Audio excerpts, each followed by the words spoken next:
Houston Station on Space to Ground. Drew Feustel has now moved into third for all time spent spacewalking. Feustel now on his 9 spacewalks has spent 60 hours, 22 minutes and counting outside in the vacuum of space. Welcome to Space to Ground. I'm Catherine McLaurin. This week, the crew kept busy inside and outside the International Space Station.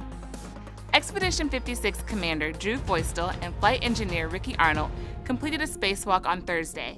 The astronauts installed new high-definition cameras near an international docking adapter attached to the front end of the station's Harmony module. The new cameras will provide enhanced views of the final phase of approach and docking of the SpaceX Crew Dragon and the Boeing Starliner. Dragon and Starliner are both commercial crew spacecraft that will launch soon from American soil.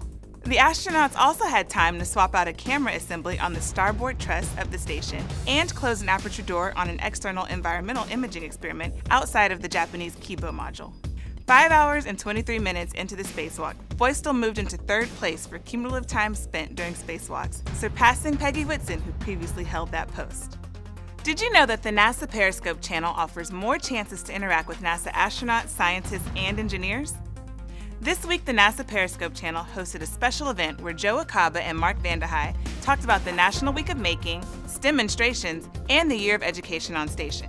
People were able to tweet their questions to @NASAEDU using the hashtag AskNASA before the event for Joe and Mark to answer live.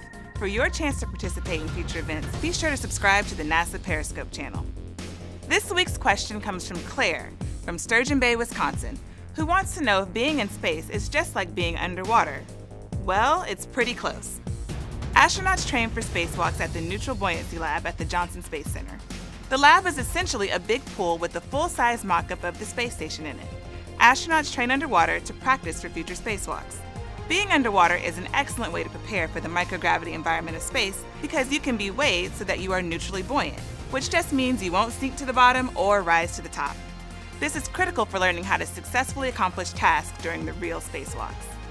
Keep sending in your questions using the hashtag #SpaceToGround, and we'll see you next week.